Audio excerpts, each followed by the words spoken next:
लोगों को, ऐसे हैदराबादियों को कोई चुटपुटा धामन के लोग भगा देगा। कौन भगाएगा? कौन माई का लाल पैदा लिया है कि हमें भगा देगा?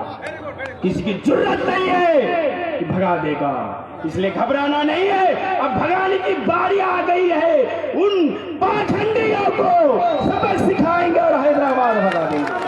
भाग भी गए, आज हेलीकॉप्टर लेकर के भाग गए, नहीं है भाग गए। और इंशाअल्लाह उनके जो लोग हैं ना चेले चप्टे, उनको भी भगा देंगे 10 तारीख को इंशाअल्लाह। निसार कौशल राजा जी हाजिरी दर्ज कर दिए 1 मिनट के लिए।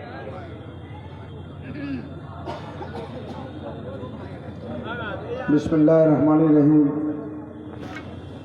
बिशनपुर के इस ऐतिहासिक और पाक सरजमीन करबला की सरजमीन में आखिरी चुनाव सभा अपने लोगों के बीच, अपने बिशनपुर पीरपुर के लाल के लिए हम लोग जो सबको यहाँ पर जमा हुए हैं, मैं उन सारे लोगों को तहे दिल से शुक्रिया अदा करता हूँ और सलाम अर्ज करता हूँ कि आपके जोश और जज्बे की ज़रूरत की घड़ी अब है।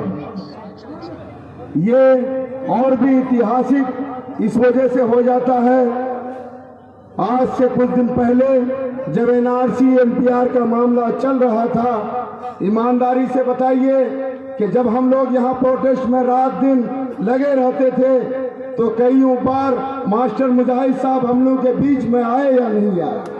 इनकी गवाही शहादत आप देंगे। हमारी माँ बहनों को बताना है कि तब तक मास्टर मुजाहिद लगातार शायद और कहीं भी आए होंगे, लेकिन बिशनपुर में हम लोगों के बीच में, हम लोगों के साथ में कंधे से कंधे मिलाकर चलने का काम किए थे। जब तक के विधानसभा में ये पास नहीं हुआ कि नहीं अब एनआरसी बिहार में नहीं होगा, एनआरपी की 2010 के पेटेंट पर होगा, उसके बाद हम लोगों से मशवरा के बाद हम लोग इस एनआरसी का जो यहाँ पर धरना किए थे उसको समाप्त करने का काम किए थे। लेकिन आज दो विचारधारा की लड़ाई हो रही है। एक तरफ इसको लेके लड़ाई हो रही है कि हम खेतों में पानी देंगे तो वो कह रहा है एनआरसी लागू हो जाएगा। दूसरे तरफ का यहाँ पर संकल्प लिया जा रहा है कि हम हर गांव को रोड से हाईवे से जोड़ेंगे तो वो एनआरपी लागू हो जाएगा। ये कैसी बेवकूफी की बात हो रही है, मेरे समझ से बाहर है। मैं लगातार सुन रहा हूँ। मैं पहले सोचा था कि शायद उधर से भी आवाज आएगी कि हम कुछ नए नए चीज का घोषणा करेंगे कि फला चीज कर देंगे, हम आपके क्षेत्र में फला चीज का सुधार कर लेंगे। लेकिन लगातार एक ही बात, यहाँ विकास की बात हो रही है, वहाँ एनआरसी सीए, ये कैसी बात है? तो जब आप लोग शहादत देते हैं, गवाही दे रहे हैं कि एनआरसी का मामला लगातार मास्टर मुजाहिद इसी सरजमीन पर जब शुरू हुआ था, अंत तक लगातार हम लोग के साथ में रहे। जब एनआरसी का मामला खत्म हुआ, दूसरे के पास सिर्फ एक ही मुद्दा है, क्या है? एनआरसी लाओ, इसके अलावा तो कुछ नहीं है। तो हमारे जितने भी भाई बुजुर्ग यहाँ पर हैं, आज आपको जो घर में जाना है, इत्मीनान से बैठ करके हमारी माँ बहनों को ये समझाना है कि ये इस तरह का भय जो दिखाया गया था, हम लोग को बताया गया था, ये गलत बात है। इस तरह की बातों में हमको नहीं पड़ना है। अब हम लोग को विकास के नाम पर, अपने बच्चों के भविष्य के नाम पर, हमें अपने अच्छे स्वभाव के नाम पर मास्टर मुजाहिद को, हमारे घर के बिशनपुर पीरपुर के लाल को, जो पूरे किशनगंज को रोशन करने का काम किया है, हम लोग को ये 2 दिन अब यहाँ से आहत करके जाइए कि हम लोग को मास्टर मुजाहिद के लिए इंशाअल्लाह खड़ा रहना है, लोगों को समझाना है, निशान को अच्छी तरह से करेंगे। भाई एक बार शहादत देते हैं हाथ उठा करके। ठीक है, अल्लाह हाफिज, मैं रुखसत होता हूँ। बहुत अच्छा। हाफिज शाहजमाल जी जो पहले MIM में थे, MIM के बहुत ही मजबूत सिपाही थे, लेकिन वो हमारे मास्टर साहब की मोहब्बत को देख कर, उनके काम को, उनके कार्यक्रम को देख करके वो हमारे पार्टी में आए हैं। बस 1 मिनट के लिए उसको समय दिया गया। जोरदार ताली से इस्तेमाल।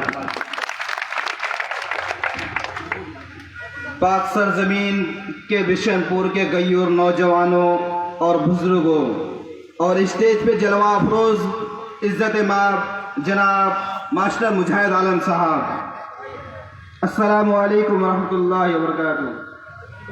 जर्रे जर्रे को चट्टान बना देंगे, जर्रे जर्रे को चट्टान बना देंगे, भटके हुए को इंसान बना देंगे। हिंदू मुस्लिम एक ही थाली में खाएं, हिंदू मुस्लिम एक ही थाली में खाएं, ऐसा सरजमीन कोचा धवन बना देंगे। मेरे मोहतरम बुजुर्ग दोस्तों, जैसा कि आपको मालूम है कि 7 तारीख को 7 नवंबर को होने वाला विधानसभा 55 चुनाव निशान तीर छाप ये हमारे मास्टर मुजाहिद साहब लेकर के आए। ये मास्टर मुजाहिद आलम साहब किसी तारीफ के मोहताज नहीं, ये इनकी तारीफ करने के लिए हमें इतना वक्त नहीं मिला कि मैं आपके सामने मैं बयां कर सकूं। मेरे भाई बुजुर्ग दोस्तों, आप सबको ये मालूम होगा कि जिस तरह से जंगलात के अंदर में तमाम जानवरों के अंदर में शेर की मानिंद होती है और फुलवारी में फूलों के अंदर गुलाब होता है, इसी तरह से तमाम मखलूक़ात के अंदर इंसान इम्पोर्टेंट होता है। इसी तरह से मेरे भाई बुजुर्ग दोस्तों, नेताओं के अंदर सबसे इम्पोर्टेंट और कीमती लीडर जो है तो मास्टर मुजाहिद आलम साहब है। ऐसे नेताओं को और ऐसे लीडर को, ऐसे रहनुमा को अगर हम लोग अपने हाथ से खो देंगे तो अपने सरमाया को खो देंगे। ऐसा कभी हरगिज ना करे।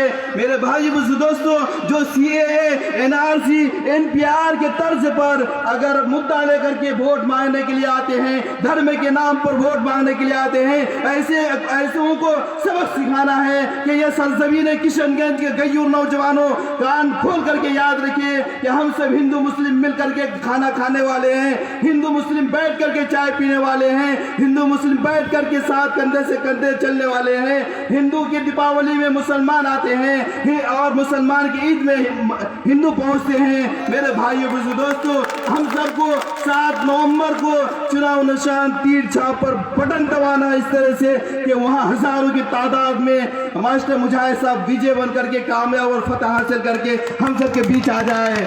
मैं एक शेर के साथ, अब वक्त की कमी है, मैं तो बहुत ही बातें मैं बयान नहीं कर सकता कि एक तर्ज तकाफुल है, एक तर्ज तकाफुल है सो उनको मुबारक, एक तर्ज तकाफुल है सो उनको मुबारक, एक अर्ज तमन्ना है सो हम करते रहेंगे, सो हम करते रहेंगे। जय हिंद, जय भारत। बहुत बहुत शुक्रिया। इंतजार की घड़ी खत्म है, अब उन्हीं को मैं बुला